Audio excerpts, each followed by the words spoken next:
Well, the appointed hour is upon us. I'd like to welcome you to Shock Therapy with Democracy in Eastern Europe.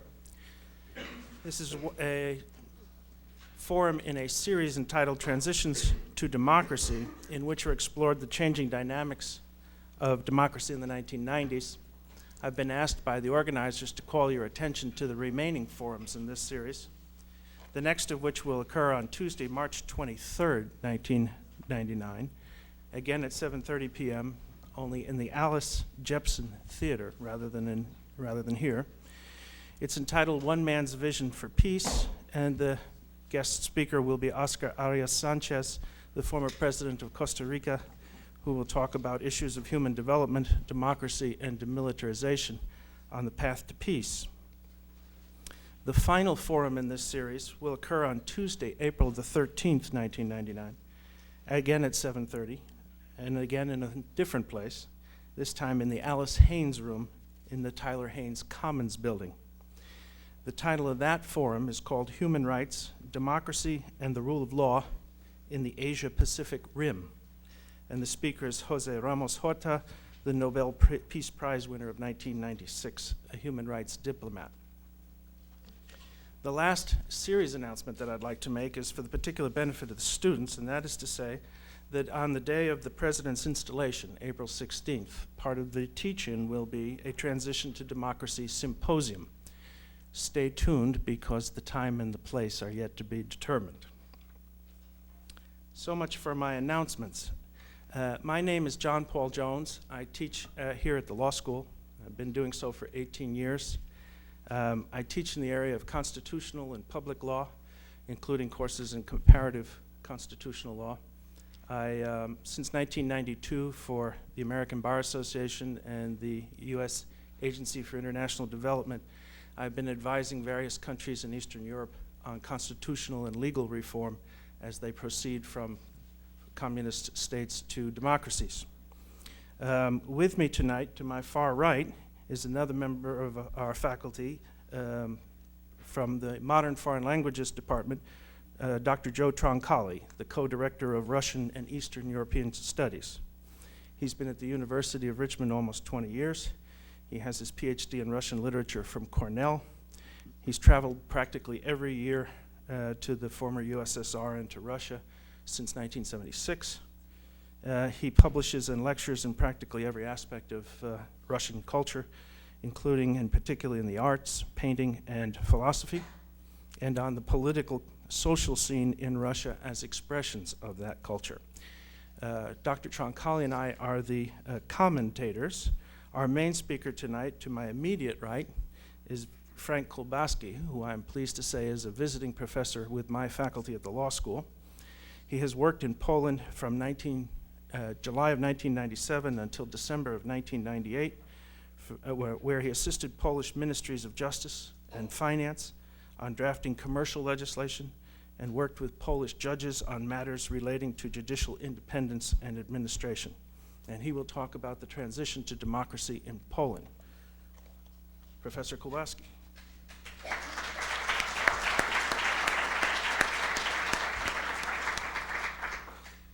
Good evening. Of all the countries in the former communist bloc, no country has been more successful in its transformation to democracy than Poland. Although there's still a lot of work to be done, Poland has made astounding progress in its transformation with respect to political, economic, and social reform. For example, since 1989, Poland has had several national and local elections in which every major political party participating has supported serious democratic reform. A new democratic constitution went into effect in October of 1997, and Poland has made a successful jump to a market economy and is widely referred to now as the economic tiger of Central Europe. A week from Friday, Poland will become a member of NATO, and although there is some doubt as to the timing, most people expect that Poland will become a member of the EU within 5 to 10 years. In my presentation, I will present a summary of how the Polish communists lost power in 1989, briefly discuss economic, political, and constitutional reforms, and mention some of the biggest challenges Poland faces today. I will also give my opinion as to why Poland has been one of the most successful countries in the transformation. Now, the fall of communism has its roots in the failed economic policies of the 1970s and 1980s.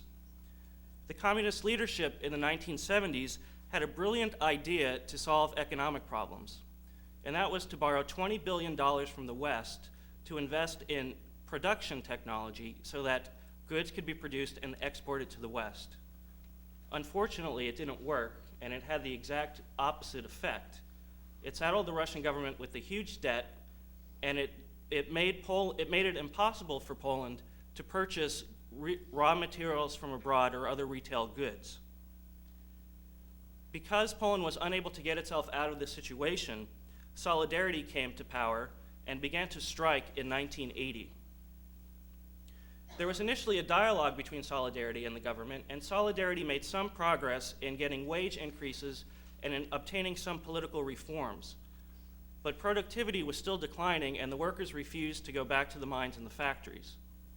And when the Polish government got tired of all of the unrest, they banned Solidarity and declared martial law in December of 1981.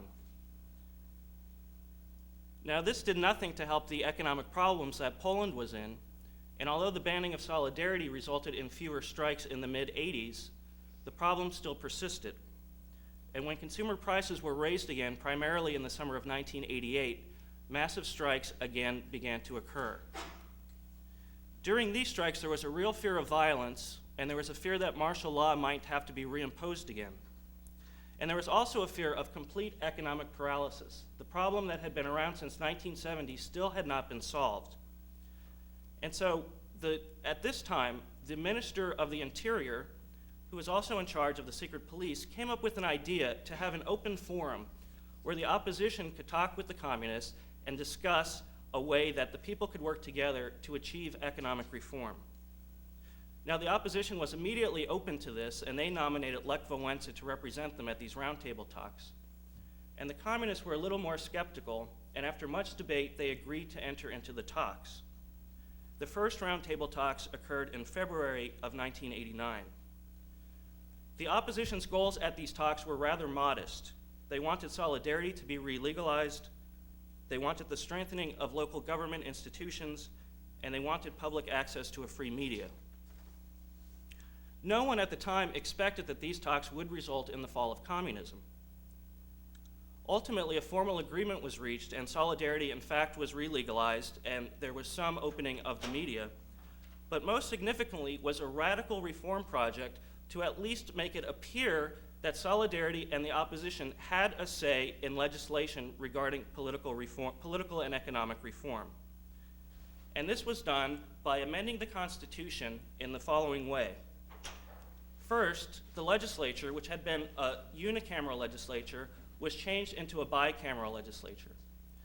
When the communists took power after the war, they abolished the Senate. And under the agreement in the roundtable talks, the Senate was going to be recreated, and there would be 100 seats that would be open to completely free elections. The lower house, or the Sejm, would be dissolved of all of the communists currently in power, and there would be a new election for the Sejm, although 65% of the seats in the Sejm would be guaranteed to the main Communist Party, which was known as the Polish United Workers' Party, and two of its satellite parties, called the Democratic Union, which was anything but at the time, and the United Peasant Party. Although legislation passed by the Sejm could be vetoed by the Senate, the Sejm could override the Senate's veto by a 2/3 majority. And since only 35% of the seats in the Sejm would be open to free elections, there was no doubt at the time that the communists would control all legislation coming out of the parliament. As an additional guarantee, an office of the presidency was created, and this replaced what was then known as the Council of State. The new president would have control over the executive branch of government, the military, foreign affairs, and internal security. The president would be elected by members of both houses sitting together as a National Assembly, and at the time it was understood by everybody that the first secretary to the Communist Party, Wojciech Jaruzelski, would be elected to this position. Now, the communists wanted an early election because they figured that Solidarity would not have time to organize an effective campaign. And as we all know, they were wrong about this. The election was set for June 4th, 1989, and Solidarity ran quite an effective campaign. They distributed a new free newspaper, and they had a lot of television ads which showed brutal repression by the communist government of demonstrations that occurred in the 70s and 80s. The communists, on the other hand, ran a completely sloppy campaign, primarily because they knew that they were guaranteed power regardless of what happened in the elections.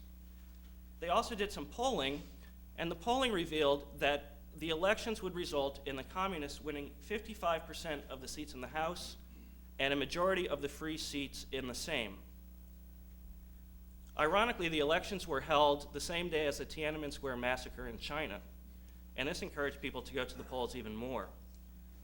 And the outcome could not have been worse for the communists. 99 of the 100 seats in the Senate were won by Solidarity leaders, and the remaining one seat went to an independent rather than a communist. In the Sejm, all but one of the free seats available were won by Solidarity. Most humiliating to the communists, however, were that many of the communists running unopposed for the 65% of the seats in the Sejm actually lost the election because they were required to get 50% of the vote, and most of the people who went to the polls scratched their name off the ballot, so they did not make it into the parliament. Well, the public was euphoric at this result, but the Solidarity leadership was very, very concerned. They were afraid that the communists would renege on the roundtable agreements, or even worse, that Moscow would come in with tanks and put an end to all of this reform. The vote for president was scheduled several weeks later, and by this time, the two communist satellite parties started to see the writing on the wall, and they realized that the communist days might be numbered. So there were discussions between the satellite parties and Solidarity over forming potentially a new coalition. And by the time of the presidential election, it appeared that Jaruzelski would actually lose the presidential election. Well, the Solidarity leaders figured that this was an impossibility from a practical point of view, and so they actually rigged the election by telling Solidarity leaders to abstain from voting. And as a result, Jaruzelski won the presidential election by 1 vote. Now, after Jaruzelski was elected to president, it was his job to nominate a prime minister who then had to be affirmed by the Sejm. And he made the fatal mistake of nominating the head of the secret police to the position. And this was more than the population was willing to stand, and the two satellite parties formed a coalition with Solidarity, and they rejected the nomination. This gave them the authority to appoint their own prime minister, and they selected a Solidarity leader named Tadeusz Mazowiecki as the new prime minister. Now, as new prime minister, Mazowiecki had the opportunity to appoint the other ministers in the cabinet. And to appease the communists, he decided to reappoint communists in the positions of the head of the military and the secret police. But with respect to the economic ministries, he appointed Solidarity leaders. And as a result, in September of 1989, monolithic communist rule came to an end in Poland. Now, the speed at which all of this happened was completely overwhelming. No one expected that Solidarity would actually be running the government when they entered into these roundtable talks, and yet here they were, and nothing had changed. The economy was still in complete chaos, but now things were even more complicated because there was this bizarre balance of power, and there was no democratic constitution to really set forth who had the power to do what. In addition, there were no real political parties except the Communist Party, which really did not have any legitimacy, and Solidarity, which had started out as a trade union and had the responsibility of representing a whole diverse array of interests, basically that just opposed the communist system. Now, most economists and political scientists were very skeptical that a pluralistic democratic society could be created, that a democratic constitution could be enacted, and that the economic crisis could be solved all at the same time. The burning question that everyone was asking was, would the population tolerate the harsh economic necessities that had to be imposed in order to put the country back into shape? And if they wouldn't be willing to exercise that patience, would there be long-term damage to a future democratic system?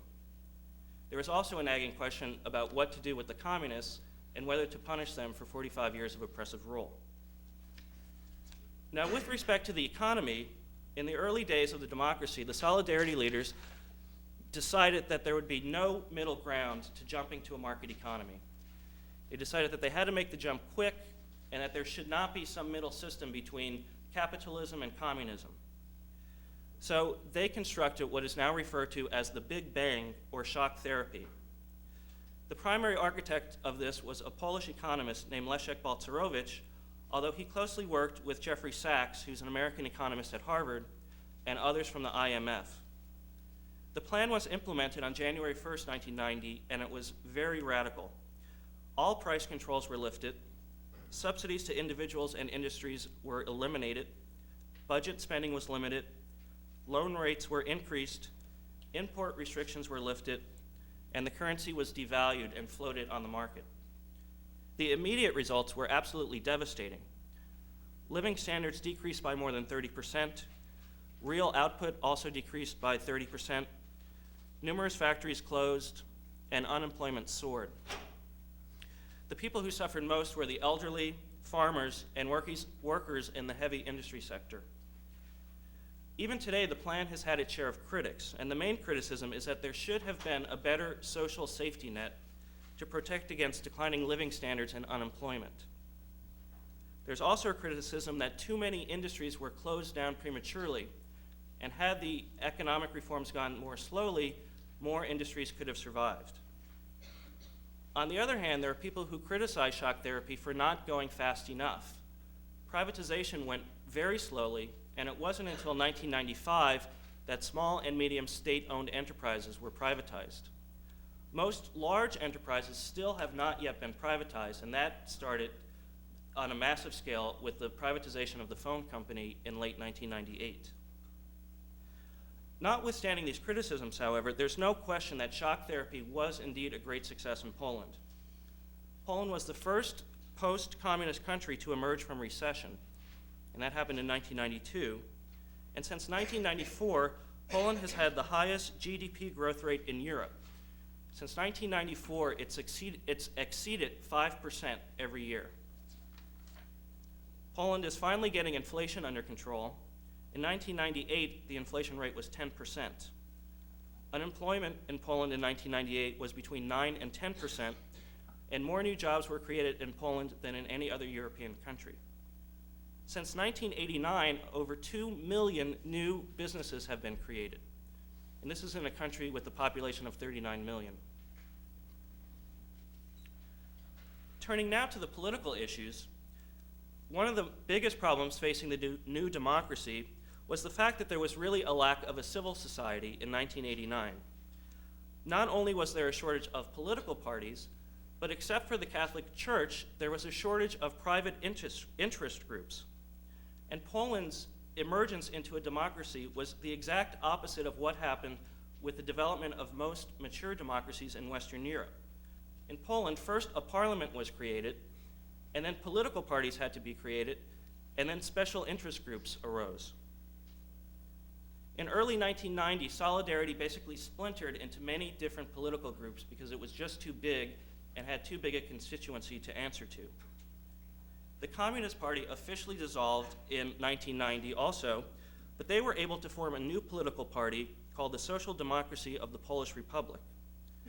They eventually joined up with other left-leaning parties to form what is now known as the Alliance of the Democratic Left, or SLD. The Communists were able to do this primarily because of a policy Prime Minister Mazowiecki instituted at the start of his regime, and that was referred to as the drawing of a thick line.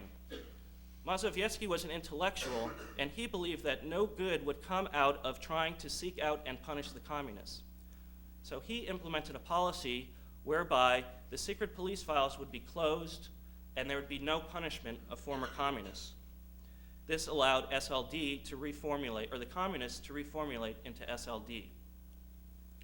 Now, the first free national elections in Poland, other than what happened in 1989, were the presidential elections in November of 1990, and there were 6 candidates. Lech Wałęsa ultimately won the presidency, and he served as president until 1995. The first completely free parliamentary elections were held in October of 1991, and by this time there were over 100 political parties in existence. The main campaign issues for this election were whether or not shock therapy should be continued, issues involving the separation of church and state, and the thick line policy that had been implemented by Mazowiecki. Because there was no minimum threshold of votes that a party needed to be represented in parliament, over 20 parties were elected to parliament. And unfortunately, the party that got the biggest vote only had 13% of the seats in the Sejm. This led to complete legislative paralysis, and not a lot got done during this parliament. There was no clear mandate on any of these major campaign issues, and as a result, shock therapy continued to go forward. The thick line policy was still implemented, and there was no resolution regarding issues between the relationship of church and state. Now, the next parliamentary elections were held in 1993, and the Poles learned their lesson about having a minimum threshold that a party needed to have in parliament. So a minimum threshold of 5% was adopted. At this time, though, most of the post-Solidarity party leaders, or the parties themselves, were at each other's throats about some reform issues, and unity was really disbanding within the center and the right. Many people continued to suffer under shock therapy and were getting tired of it and wanted the economic reforms to slow down. And there was a general feeling that although the post-Solidarity leadership were heroes for what they had done in 1989, they were terrible bureaucrats who had no day-to-day skills on how to run a government. Now, for as many bad things as people said about the communists, they realized that the communists did have experience in running a government. And due to all of these factors, SLD won the majority of votes in the election in 1993. And although they did not have an outright majority, they formed a coalition with the Peasants' Party, and they gained control of the parliament in 1993. Now, there was a lot of hand-wringing in the West when this happened, and people said maybe shock therapy should never have been introduced, and maybe the Poles really don't want a democratic society, and maybe they're happy with the former communists. Nothing really could have been further from the truth, and notwithstanding SLD's pedigree as former communists, they did continue the reform programs, although they did slow them down somewhat. SLD strengthened its grip on the government when in 1995, their candidate, named Alexander Kwasniewski, who used to be the Minister of Youth and Athletics under the communist regime, ran for president against Wałęsa and beat Wałęsa. It was a fascinating election, and by the time the 95 election rolled around, people were getting very tired of Wałęsa. He had certain dictatorial qualities as president and tried to grab a lot of power, and he was also very arrogant. Polish people were actually embarrassed by Wałęsa, number one, because he was an electrician formerly, and because his Polish grammar was absolutely atrocious. There were t-shirts made that had all of Wałęsa's malaprops, and people said, you know, we're now a new, modern, democratic country. We need someone who has a little more couth to represent us abroad. And Kwasniewski answered the bill perfectly. He was handsome, he was articulate. Not only did he speak good Polish, but he spoke excellent English, and he was actually elected as president. Illustrating the fact that Poland is in fact a mature democracy, the SLD coalition lost power in the most recent elections in 1997, and a solidarity-based group has come back into power. They formed a coalition with the centrist party called the Freedom Union. And regardless of who's in power, it's clear that the democratic reform process will continue in Poland.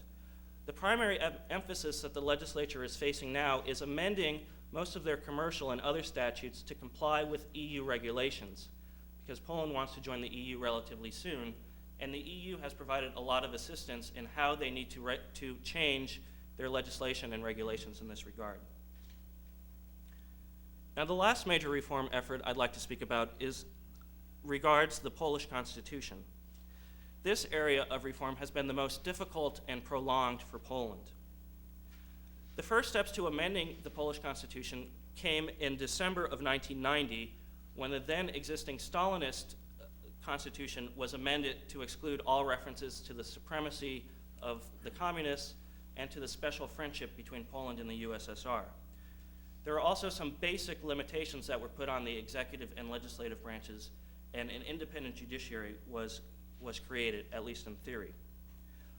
Although there was hope that a new constitution could be written by 1991, it was ultimately decided that any constitution that came out of that parliament would be illegitimate because 65% of the seats in the parliament or in the Sejm were not open to free elections. It was those communists that were guaranteed seats that were still in parliament, and people felt that they did not have the legitimacy to enact a new constitution.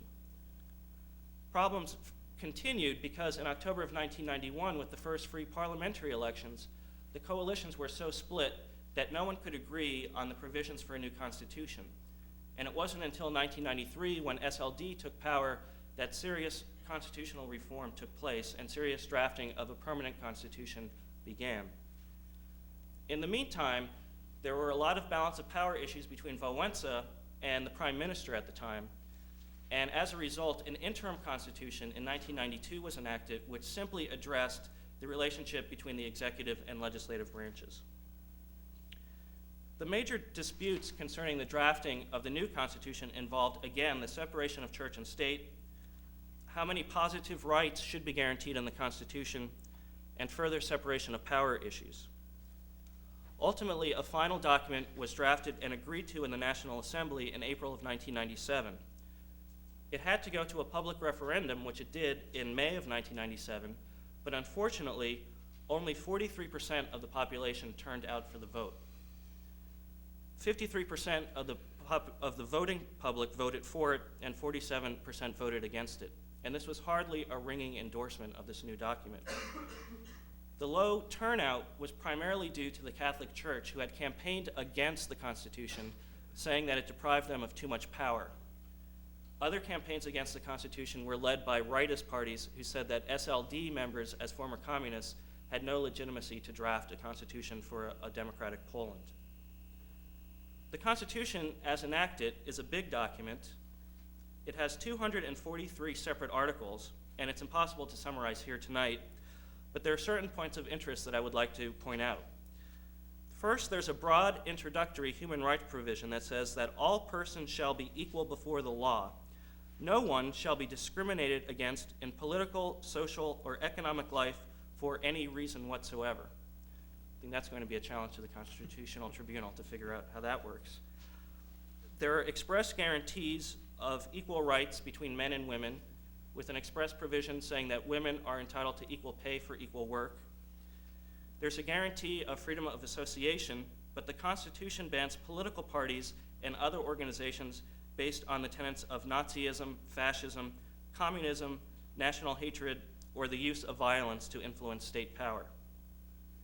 There's freedom of religion. No one may be compelled to or forbidden from participating in religious practices, and the state may not force anyone to disclose his religion. National and ethnic minorities are guaranteed the right to maintain and develop their own language, customs, and traditions, and there are guarantees of free speech, artistic creation, and scientific research. Citizenship cannot be revoked by the state, and no Polish citizen can be extradited. The Constitution recognizes several economic and social freedoms, but states that such rights are to be determined by statute. These rights include a right to a minimum wage, a right to free health care, a right to Social Security, and a right to safe working conditions. With respect to enforceability, individuals can file complaints directly with the Constitutional Tribunal, alleging that their rights have been violated, or they could go to a special ombudsman to ask for assistance in defending their constitutional rights.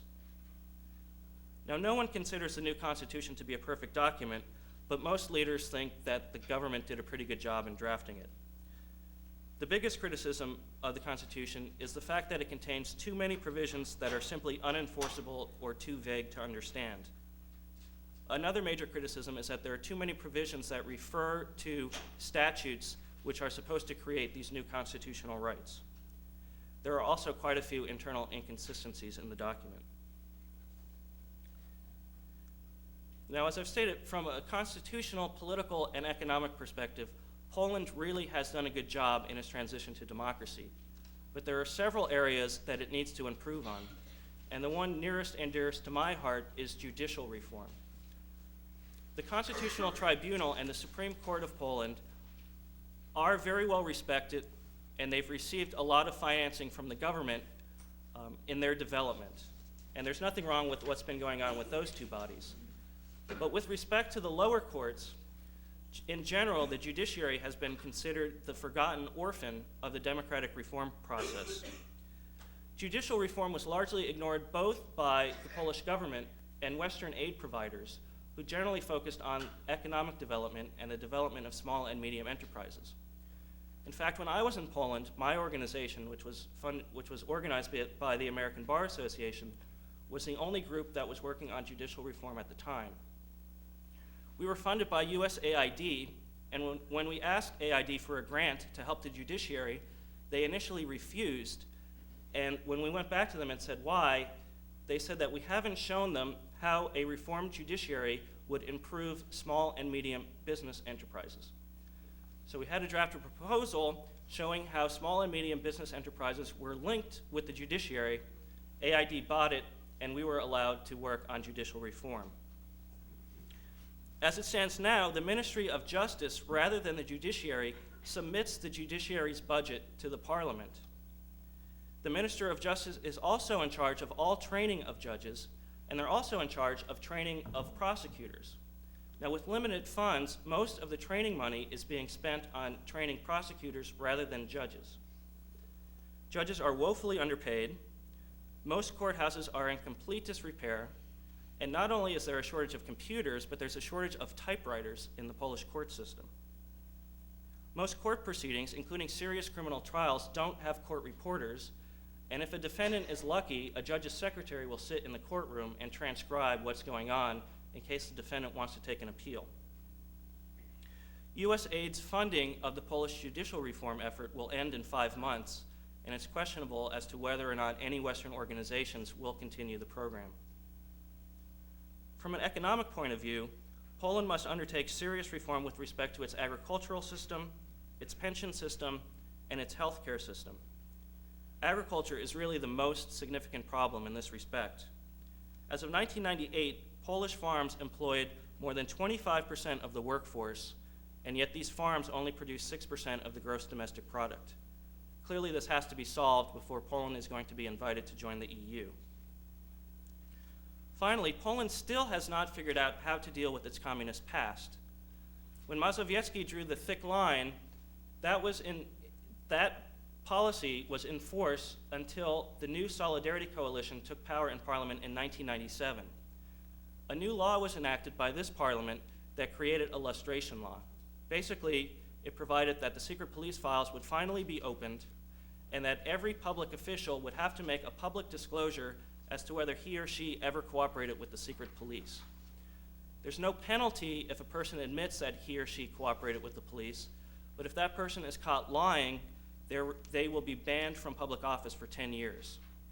The Warsaw Court of Appeals, which is already overworked, has been charged with figuring out whether someone has filed a false declaration. As of January of this year, 23,000 declarations were filed, and according to the press, only 100 people admitted to cooperating with the secret police. Now, the final question I want to address is why has Poland been so successful, particularly in comparison to other countries in the region? And I think there are several reasons why this is. First, Poland has been oppressed by almost every kind of non-democratic regime imaginable.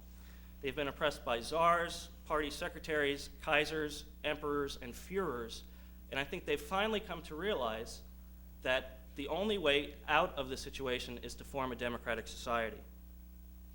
In addition, Poland does have some experience with the democratic tradition.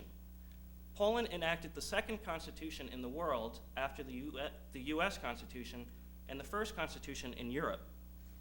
In addition, two of Poland's greatest heroes fought on the American side of the American Revolutionary War, and in between World War I and World War II, Poland did have somewhat of a form of democracy, and it also had a free market system before World War II.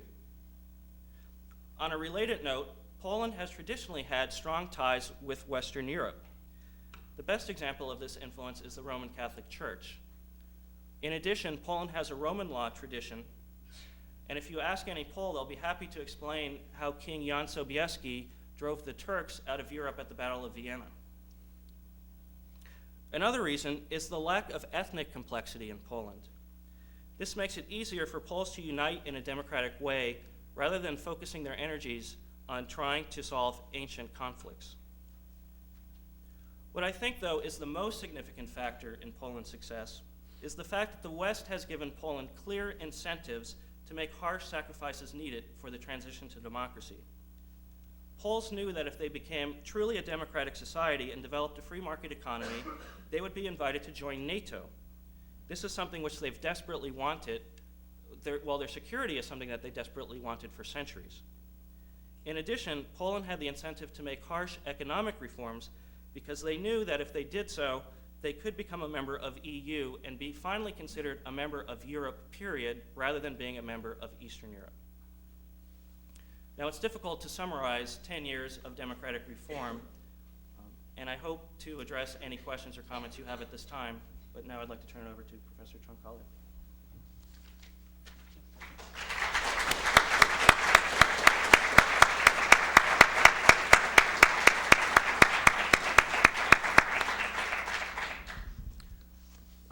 I wish I could say that Russia was in as good a shape as Poland or the Czech Republic, but as you all well know, the picture of Russia's transition to democracy is not as clear as that of Poland or the Czech Republic.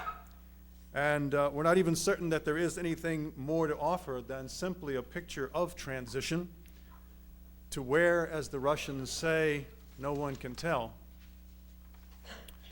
Russia's situation really gives us a good context in which all of the questions that are fundamental to a series like this can be brought up, specifically transition to a democracy.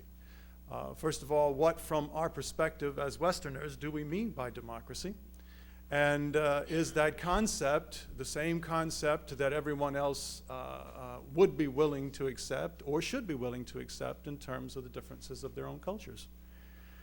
Does our concept of democracy take into consideration the particularities and the distinctions of other cultures? Can they be accommodated by this concept, by our Western notion or our concept of democracy?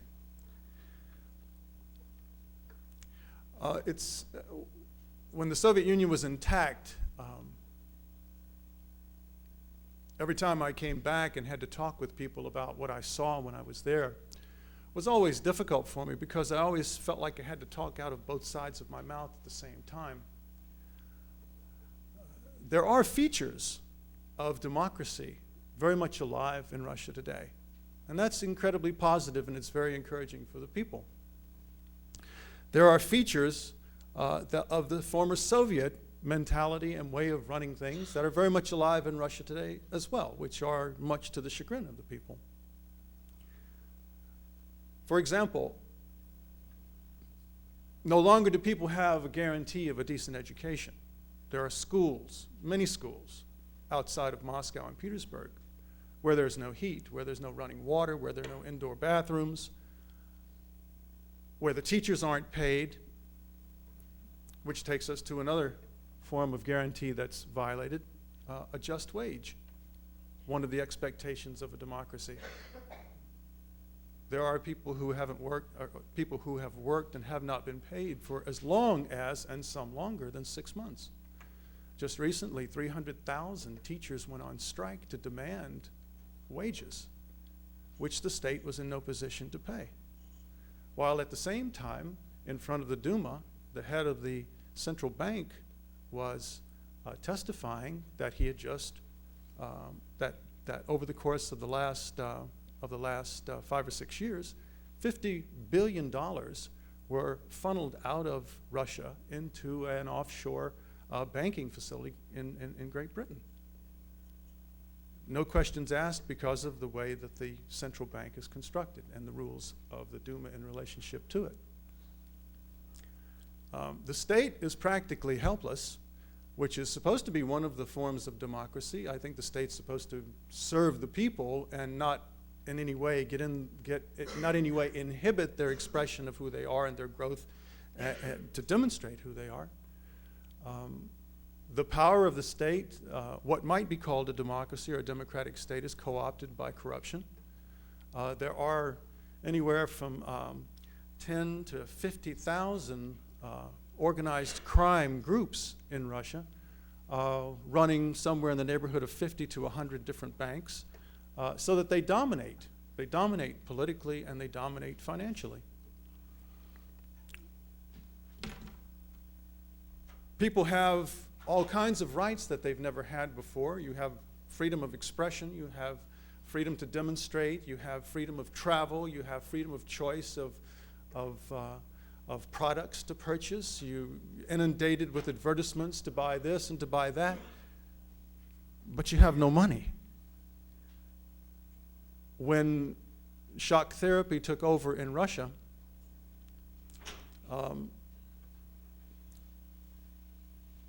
the shock continued, and someone, we don't know who, is trying to resuscitate the body. We haven't seen anyone in the neighborhood able to do that at the moment.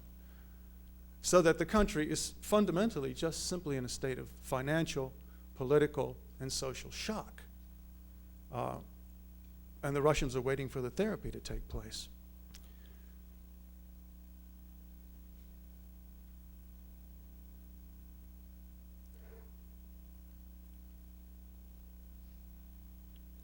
When we define a democracy from a Western point of view, as I said, there are simply fundamental expectations that we seem to have that would be in place if we were to say that a democracy existed. Now, if those fundamental rights or if those fundamental features of a democracy seem to be compromised or at any moment in danger of being revoked or removed, then the question remains, is there really a democracy in what we perceive it to be from our point of view?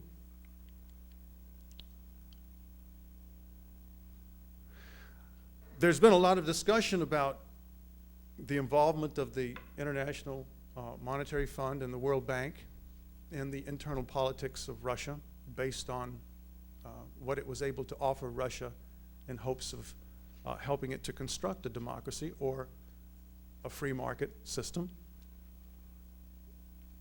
And certainly in their understanding of what they were expecting, both of those concepts are very important.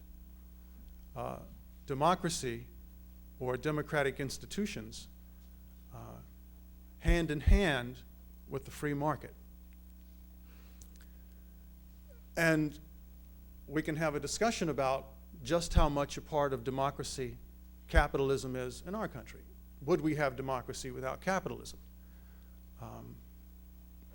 The Russians seem to have a kind of form, a nascent form of democracy without capitalism at the moment. So that it seems that it may be possible, but since they have a different culture and a different culture of leadership and a different culture of politics, that's what may be defining it rather than the nature of democracy itself.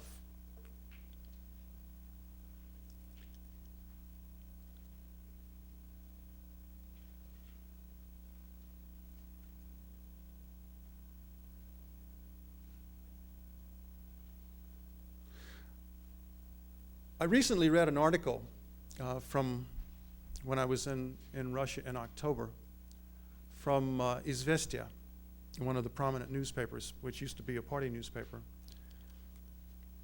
It was the article was entitled, "Ignorance Under the Guise of Bioethics." The Duma was conducting hearings on a new legislative bill that would protect Russian citizens from biogenetic experimentation. And fundamentally, what the Duma has decided to do, and what this article was talking about, is to levy a number of prohibitions. Abortion is prohibited, while most people don't have access to contraceptives or family planning. Transplants of organs is prohibited. Experimentation with embryos is forbidden. So the article goes on to catalog all of the qualities of this law that has some rational qualities, but which are ultimately choked to death by the ultra conservatism of the Parliament in its decisions about what they're going to legislate in this area. On the other hand, the article is a tour de force of democracy. It's written by a woman, and inset into the top part of the article is the article that appeared back in the I think it was during the Lysenko period. Lysenko was a geneticist who had convinced Stalin that he knew how to create a form of wheat, a species of wheat, that would grow in the winter, that it would be tricked to think that it was summer and that it would grow in the winter. And Stalin bought his theory and basically decimated the field of genetics.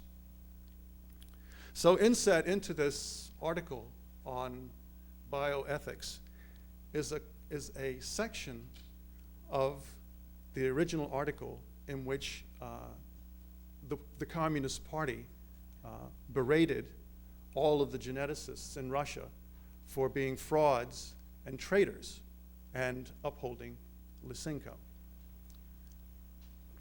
And then she goes on to talk about, in a very open style, which represents, as I said, to me, a very democratic style in reporting, all the shortcomings that could be seen in the ultra-conservative views that were behind the generation of this new law.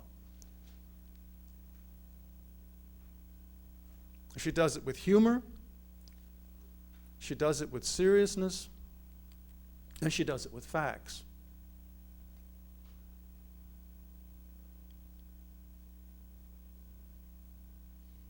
So it's difficult to say that democracy has failed, as many experts are saying, that the transition to democracy is dead. You can read that in many, many different articles today in Russia. I don't know that I can agree with that as long as people feel free to do what they want to do, in spite of the limitations caused by the political system, that is, they're not being protected, and in spite of the shortcomings of the economic system, which doesn't empower them to exercise their rights in lots of areas. For example, the right to travel. Your average Russian can't afford to travel. It's a right that he or she has now, but the prices are generally beyond their $20 a month or less salary. I think what we can do now is we can let JP talk a little bit about his area, and then we'll come back and open the floor up, because I'm sure you have lots of questions, and I think that's probably a better tack to take to get to the specifics of what you're interested in this topic.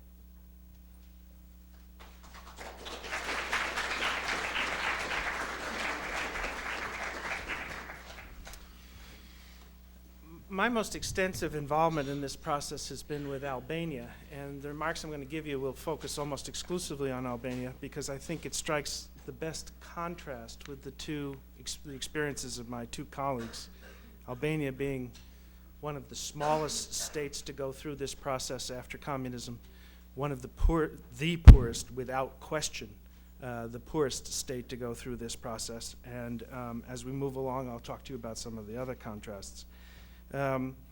First, let me talk about some of the similarities that the Albanian process of transition shares with both Poland and with Russia.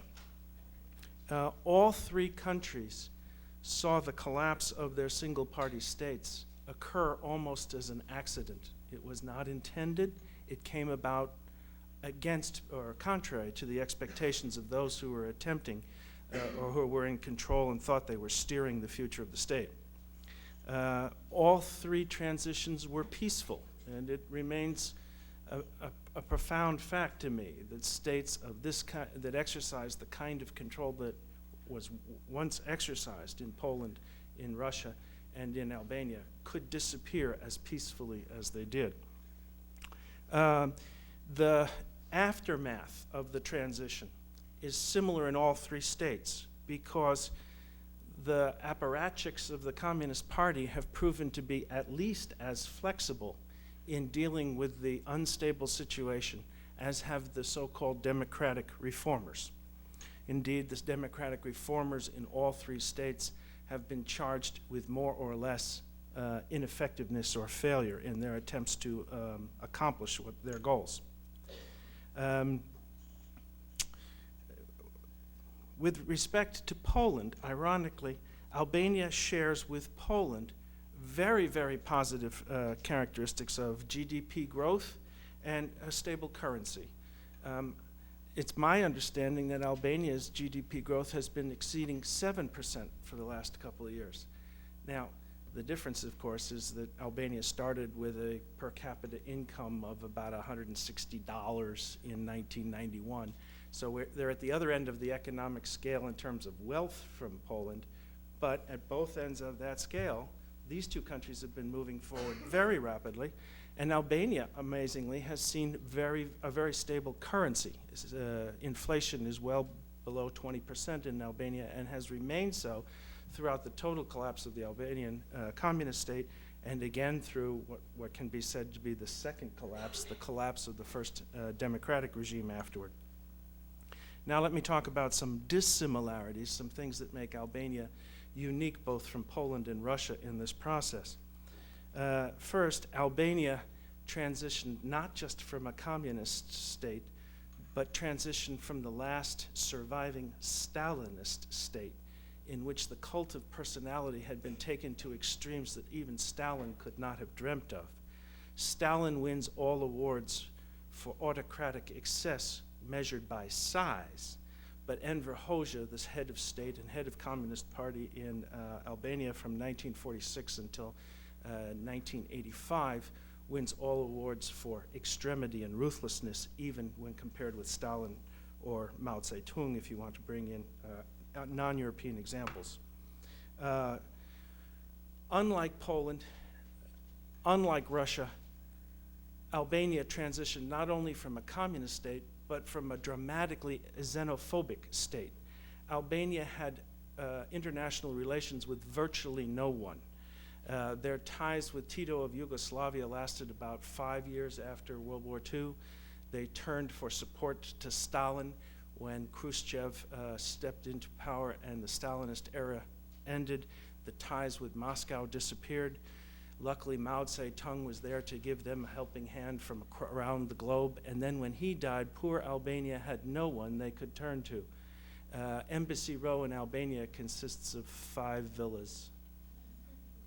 Only North Korea, in my mind, approaches the form of xenophobia that embraced Albania from 1946 until 1985. I've said something about their poverty.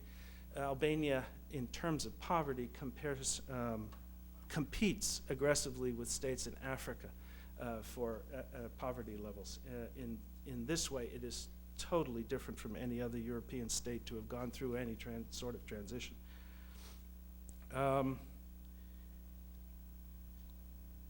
That's probably enough of the similarities and dissimilarities of the two places. With respect to the process that we're addressing, we have tended to focus on calling it a transition to democracy. And in some ways that clouds our analysis because these states didn't just transition to democracy. At the same time, they made their attempts to transition to a free market economy. At the same time, they attempted to either establish for the first time, or in Albania's case, or reestablish in the cases of Poland and Russia some sort of rule of law rather than totalitarian power. And finally, all three states going through this process moved from positions of relative security geopolitically into a very insecure geopolitical situation. At the same time, they were trying to do a market economy shift and a transition to democracy shift. This leads me to this sort of conclusion, if it can be a conclusion, and that is in all three of these countries, we've seen specific realizations of an ideal that, as Dr. Troncale has pointed out, is ill-defined in the first place. What is democracy? I'm not sure I can tell you, much less can I tell you how it applied in those states, because in each of these specific realizations, in Russia, in Poland, and in Albania, the ideal was dramatically influenced, affected, and altered by cultural particularities that are respective to Russia, Albania, and Poland, and unique to those places. So it's a process of similarity so much complicated by the presence of so many differences among the three states. That's as profound as I can get, so let me make my last remarks to be ones about particularly the American role in these processes of transition to democracy, free market economy, and the rule of law. One of the things that surprised me, since I thought we were such powerful exporters of everything, was really how marginal our role is in the transition by Eastern Europe to new forms of government and to the rule of law. The states of Eastern Europe, quite rationally in my mind, aspire to a closer relationship with the states of Western Europe. It is therefore very important for them to take on the trappings of the governments and states of Western Europe, so that there is really not very much interest in a political system that looks like ours. There is much more interest in a political and legal system that look like the social democracies of continental Europe. Indeed, to this extent, even the government and state of the United Kingdom is somewhat marginalized. They want to look like their neighbors. What this means is, I got over there, I'm perfectly happy to design for anyone a presidential system, but nobody's interested in a presidential system. They want a parliamentary system. Now, parliamentary systems are wonderful.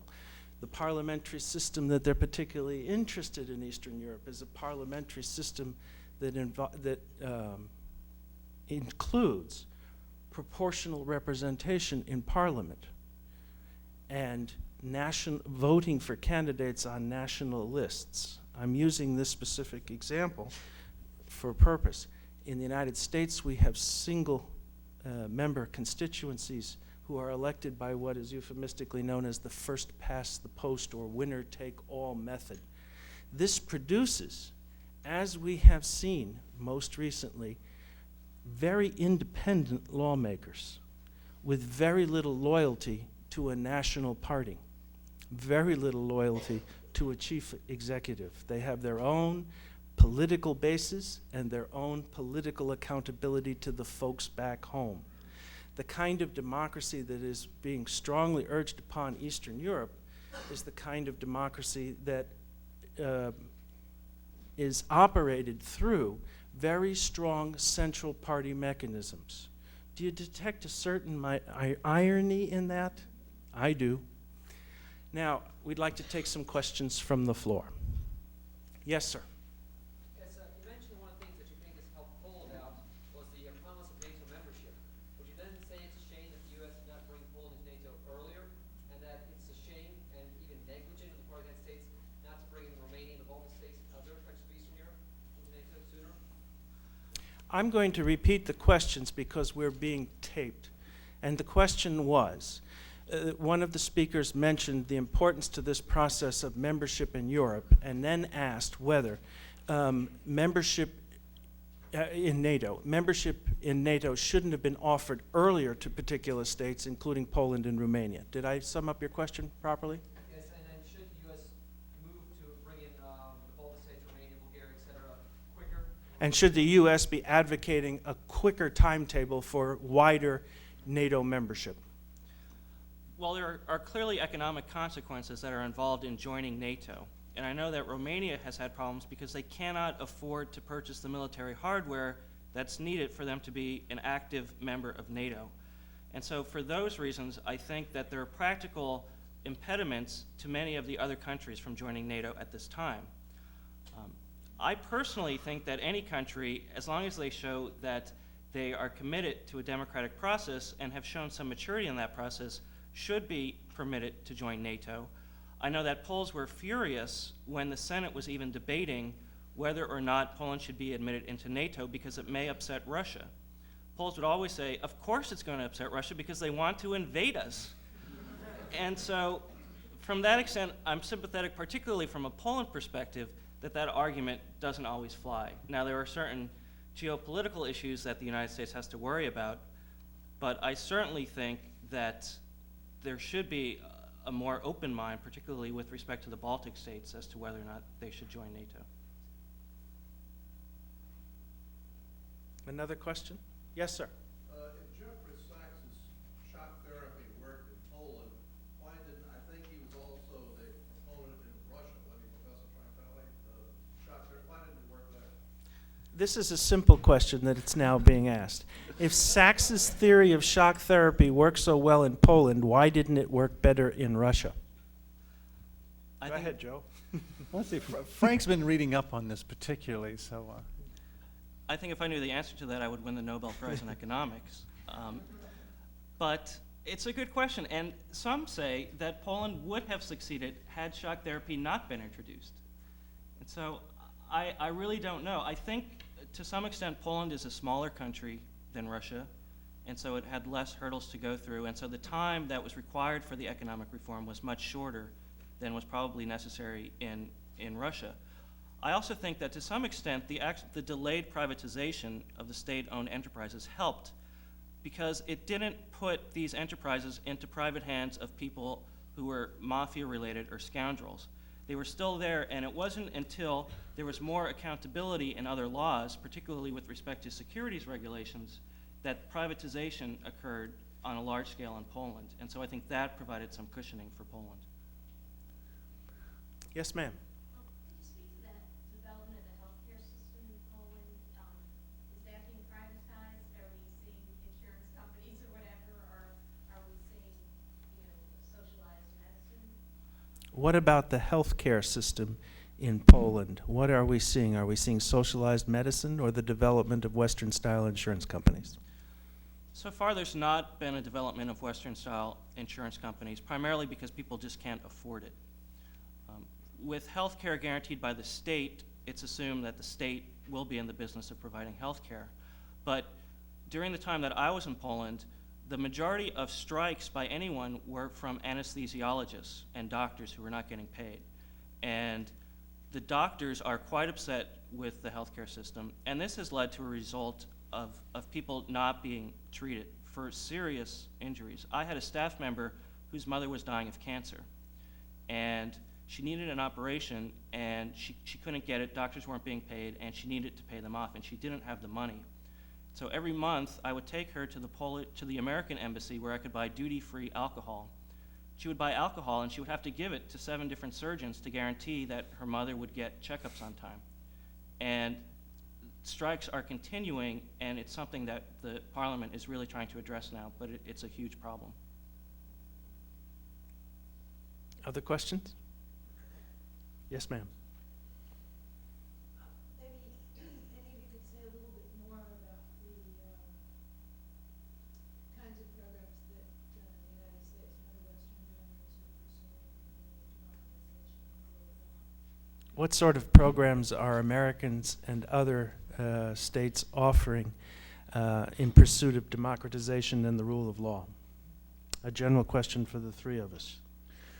Well, President Clinton just announced that within the next 5 years, we would increase by 70% the amount of aid that we were giving to Russia if they met certain requirements, which meant developing a tax system, which meant straightening up the banking system, which are in a shambles right now.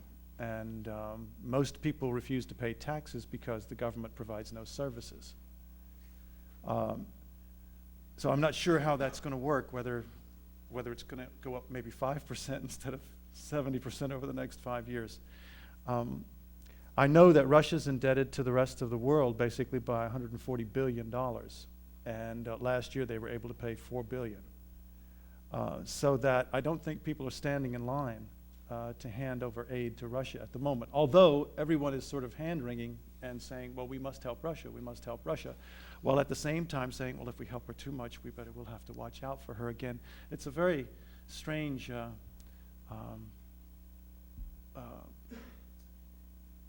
dance that we're doing with Russia at the moment. And Russia feels this, in a sense. We recently have put tariffs on the import of Russian steel because the price was so low.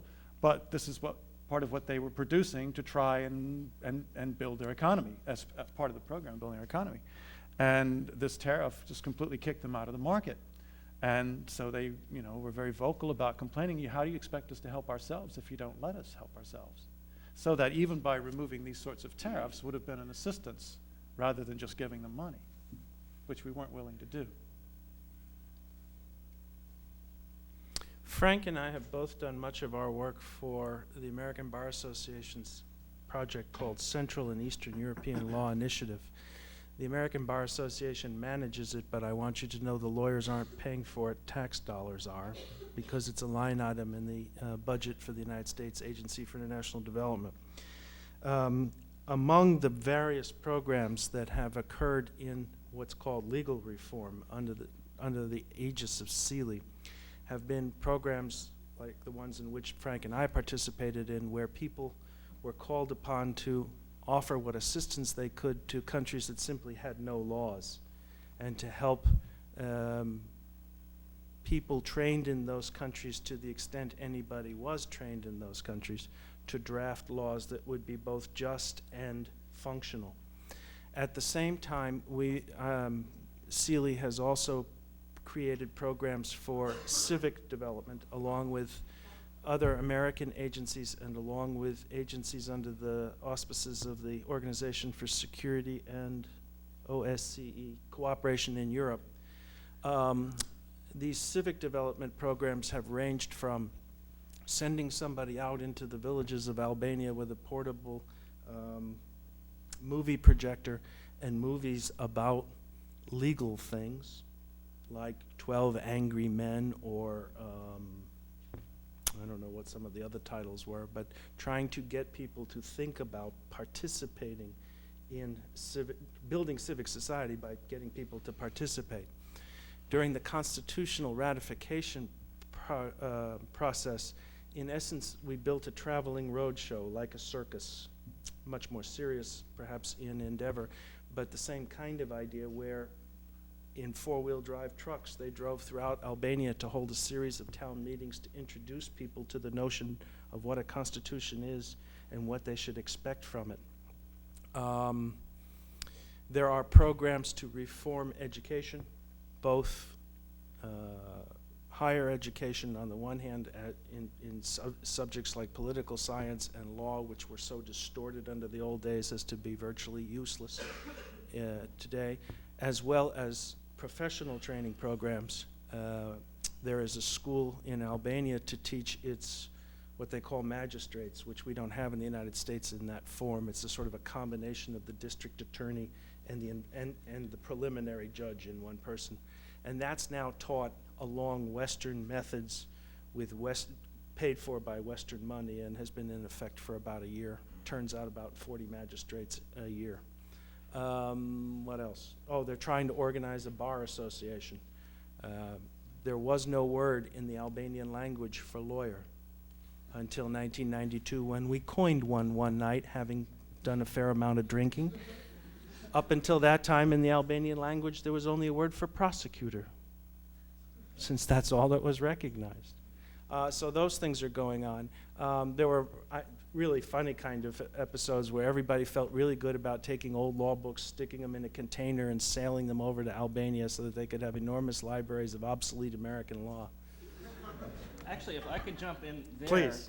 The Virginia Bar Association donated an excellent library to the Polish Bar Association, which is really the only resource of American law in Poland, let alone Warsaw. And it has been a huge success. And so if anyone from the Virginia Bar Association is out there, I thank you on I'm here. his behalf. One of the things that I'd like to add about Russia is that there's a strange phenomenon going on. I was talking about this dance that's going on between us. We're still engaged in the process of containment, while at the same time saying that we want to help them grow. And it's basically a contradictory effort that we're making. And that actually clearly is the message coming out of Congress. Why should we give Russia anything? Only to have to come back in years in the future to build up our military again to defend ourselves against her. It's sort of a Neanderthal way of looking at things, but that's the way we're approaching it. There's lots of private aid going into Russia. There was a government program just recently, everybody probably read about it in the newspaper, where it was between $500 and $600 million of foodstuffs that were supposed to be sent over in aid. But it was completely rife with corruption from the American side as well as from the Russian side. We were forcing the Russians to buy grain from American producers because the price had fallen because of the Asian crisis and everything. And so they couldn't buy it from the Russians. So that the Russians were standing there with the wheat in their hands or whatever they had to sell, and they couldn't sell it because they had to buy it from us. There's 4 million people in Albania, and Italy is pouring $40 million a year into Albania for a different sort of containment. They don't want any more Italian immigrants crossing illegally and taking jobs in Italy. And the $40 million that is Italian aid is then spent on projects that are bid by typically by Italian contractors because of the proximity of the place. And so the flushing system that he's describing in Russia works particularly well in Albania too. Yes, sir. I'll catch you all. Yes, sir. I was born and raised in former Yugoslavia as an ethnic Hungarian, and all we heard about it between the countries of Poland and Albania. I would like to have you address Hungarians as a nation, how they adapt into the reform system. I believe my contact with them is truly a good sign, and I think that probably the best politically and economy of the state economy. We have to over there also. I would like to hear some of the new expertise. Since I'm not an expert, I just keep in touch with the countries over there. So I would like to hear some input or even dispute on that. We've been asked to comment on the position of Hungary in this transition to democracy effort. I'm not an expert in what's going on in Hungary, but I know that there is a friendly rivalry between Poland and Hungary for the title of best reformer in Central Europe. And depending on what kind of analysis you use, either Poland comes out on top or Hungary comes out on top. I also know that most of the American aid programs closed in Hungary before they did in Poland. Some say that that was political, that there were more Polish Americans who were lobbying for funding in Poland, but others say it was because Hungary was developed faster than Poland in many of its reforms. Hungary began transitioning to democracy before perestroika began. That's right. Okay, now I saw other hands down here. You and then you. Difficulty in putting myself into this problem. I don't identify with the government of the United States or the Western Europe because I'm seeing the danger of big money making third world countries out of Eastern Europe. And what I'm wondering is what is there to defend them from the wealthy powers who are evidently trying to become more wealthy due to this change? I think I understand the question to be what protection do the emerging states of Eastern Europe have against the exploitative excesses of more wealthy countries in the West, including our own?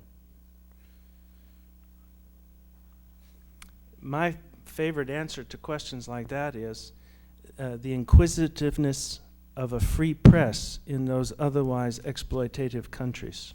To the extent that public opinion can be raised by the revelation of graft and corruption in these programs, something perhaps can be done, but that's my only suggestion of any kind of a defense they might have.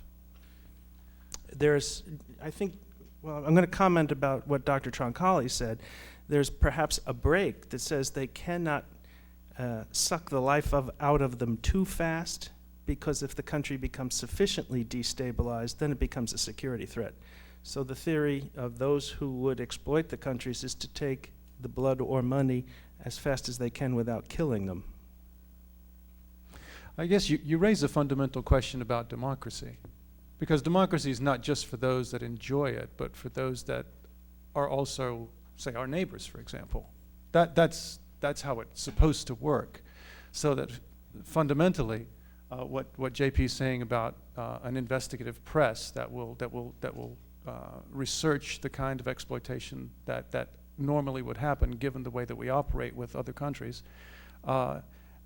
can freely do that. That's one of the functions of democracy, and that we would consider the fundamental principles of democracy as part of our program of serving these other nations, coming out of as Václav Havel said, coming out of an insane asylum and needing therapy, essentially. So that's. I'm wondering, who's the we? Well, I'm speaking generally. I know that you mentioned we, I don't know who the we is. Mm-hmm. Good people, Are you asking who the good people are? what's the moral answer? I think that's what I'm interested in. Mm-hmm. The practical moral. And this power and weakness coming face to face in this economic way. Well, you're asking whether democracy is moral. Now we got to blink on that one. The ultimate authority on morality may be speaking to us.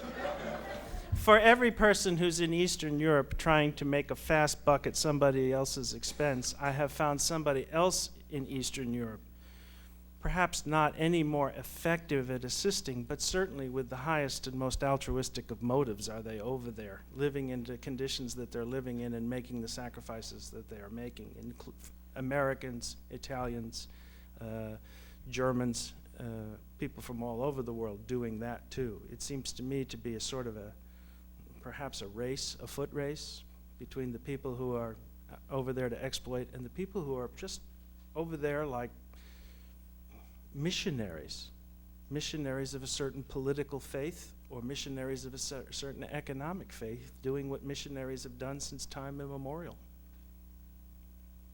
Dr. Gabara. I would also contend that the people who live there, who run society at various levels of sophistication, economic, political, and social, are not quite as helpless as one would imagine from a best-meaning intentions localized here.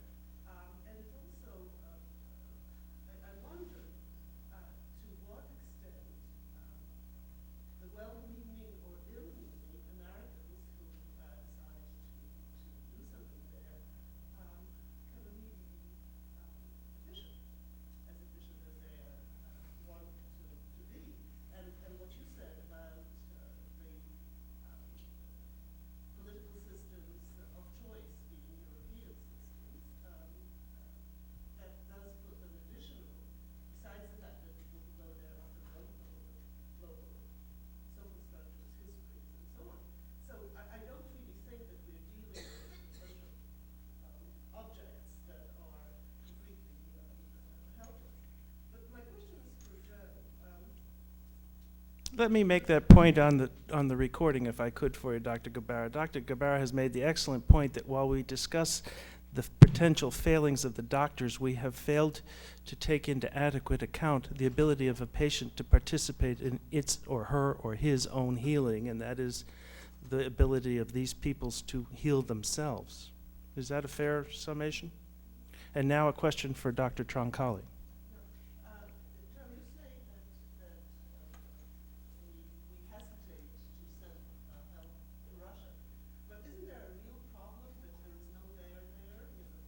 When you speak of Russia, you are really talking of a non-entity at this point, from the point of view of political, social, and economic structures. And so the question really is, who are we to help, and how are we to help? The only structure that seems to be reasonably well organized and ready to hustle are the various criminal organizations. What then is our role? How can we move to function?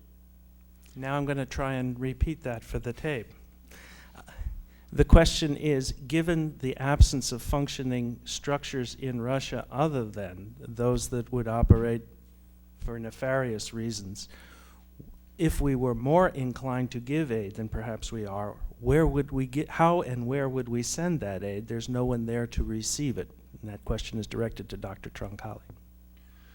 The first thing that comes to mind to sort of contextualize a response to you, Ilyana, is when everything fell apart and we rushed in to begin to help them build a free market system. We, and I say this, American Jeffrey Sachs and all the people who were going over to in some way assist in the construction of an economic system, were dealing with people who said the right things to them, rather than with people who were critical or with people who were, they dealt with people who basically were there with their hands out and whom they should have known were ready to take the money and run. Just in short, I mean, that's sort of an analysis that I've been seeing coming out of a lot of Russians saying this as well, saying that we were shut out of the picture, we weren't able to work, et cetera. One of the things that we're learning to do now is to broaden our base. Like, for example, rather than just putting all of our eggs in the Yeltsin basket, which we see now is a very big mistake, or putting all of our eggs in the Primakov basket, or putting all of our eggs in the Lebed basket, or the Lushkov basket. That we're sort of creating an effort now to build relationships with multi-dimensional political parties, so that we're not caught the same way we were with Yeltsin. That we had to support him because he seemed to be the only one, and that's not the truth. One of the things we're also doing, say, with this food distribution, we have actually sent monitors to see that the food goes to where it's supposed to go. Now, I'm not sure how well that's working, because one of the recent things that I heard was that a lot of it was making its way to the Moscow market and was being sold in stores, and people could recognize it as that, and they were complaining. So somebody was telling somebody else that this was happening, so that the monitors were trying to improve the system of supply. Those are the only responses that I can make. I think we do have to see more options in terms of the political viability of others, rather than who might appear to be the only Democrats or the only reformers available. I see three questions. I'm going to take them from back to front. First, Mr. Lupton. Oh, yes, sir. Question, James. You mentioned the desire for a centralized type government earlier, European, Eastern European nations. What is the level of development of Eastern European neighboring states? In a broader sense. The significance of legal development, say, like you mentioned Hungary, former Yugoslavia, Bulgaria. Well, the question is, what kinds of developments have there been in the neighboring states of those for which we've been speaking? I'll speak to the Balkans because of my experience in Albania and give you a slight tour. Greece is a relatively mature democracy with a relatively Western economy. Macedonia is a struggling former part of Yugoslavia that has a 40% Albanian minority that it hasn't figured out what to do with, and depends almost exclusively for its security from its neighbors to the north and to the south on the presence of 500 American soldiers who are there as hostage against Macedonia's continued sovereignty. Ranging north from that, we get to a place called Kosovo, and I don't think I need to tell you anything about that. Coming around counterclockwise from Kosovo brings me to Montenegro, which has up until recently been Serbia's loyal ally in the rump Yugoslavian state, but is now beginning to chafe at the burdens imposed upon the Montenegrins by the Serbian resistance to Western persuasion. And that's What about the legal conditions such as constitution, some of the other formalities present? Are they developing towards the Western democracy type standard of parliamentary system, or towards more of a presidential? Oh no, I don't. Presidential systems, to the extent that presidential systems are present in this world, it seems to me that they're present in this world because that was a way in which the transition could be slowed by former communists who managed to maintain their offices and say, well, the next best thing is to be a Western-style president. But I've seen those in most places as personality-driven and not stable when compared to the attraction of a parliamentary system on a longer term. Remember, everybody wants to be part of the EU, everybody wants to be part of OSCE, and those are parliamentary states by and large. Yes, sir. Question that has an assumption. Historically, my understanding is that Poland has been dominated by external oppressors. Russia has been dominated by internal oppressors. Is there a difference in the viability of a democratic system between that historical difference? In other words, can Russia make it as a democracy after a history of that kind of internal oppression? The question is, given two nations, both historically the victims of oppression, on the one hand Russia, internal oppression, on the other hand Poland, external oppression, does the nature of the oppression advantage one of those two states in further development? Is that right? Much better. It's a cool question. In the case of Russia, I would say with the Constitution provides for a very powerful president, unusual powers. By decree, he can rule by decree, basically. I think that Russia can make it as a democracy, but as a democracy differently formulated with a stronger leader because of the traditions of leadership. The traditions of leadership are important in the formation of the concept of democracy in a particular culture, I think. We have a shorter history, but we have a different kind of history of leadership in this country. In Russia, they have a particular kind of leadership that has been very strong and very directive oriented. And that's almost the expectation. And part of the greatest disappointment that the Russian people experience today is there is no leadership.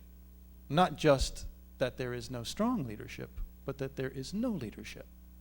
And there's no ideology for a leader to get behind.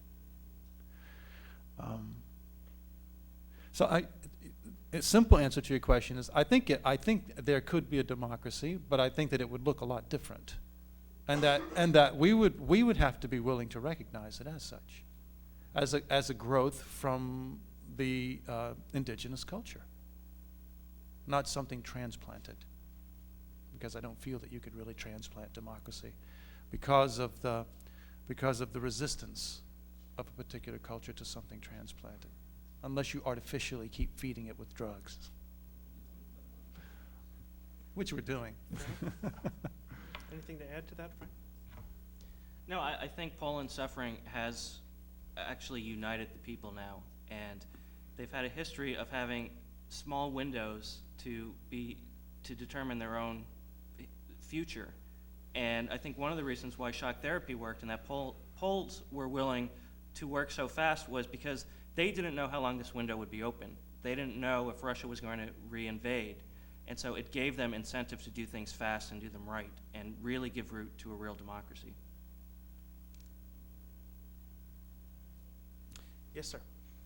I'm curious from a practical standpoint how the rule of law can even begin to develop in a nation such as Russia, which apparently seems to be so overrun politically and financially by competing criminal organizations.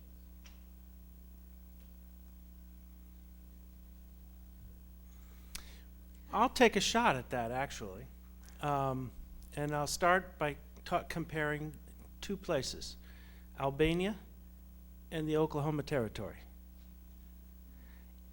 At a certain point in our development, the Oklahoma Territory was a place of considerable promise and no law.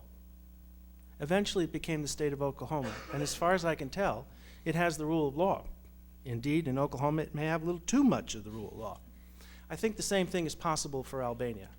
After a while, there begins to grow as what I think Frank called a civic society or a civil society. And no matter how powerful, let's say, gangster elements are, there's a civil society that begins to grow, at least in the places where the gangster society is not attentive. And then after a while, it reaches a strength where it can reach out and hire a marshal who will come in and clean up the town. In Russia, they are building a society with laws. It's just that if you push them too fast, you get killed. And obviously that's a big deterrent, a very big deterrent. Although now before the fall of the Soviet Union, before perestroika began, basically it was difficult to get your day in court. Just the other day I was watching, day before yesterday or something like that, just recently I was watching a Russian news broadcast, and there was a story about a woman who had about 20 dogs in her apartment. She's had these dogs in her apartment for years. Her neighbors are determined to end this torture. So they took her to court. She was protected by the lower courts. The dogs were protected by the lower courts. And other times they was just taken out and shot them. No questions asked. It's a problem. We just get rid of them. Okay.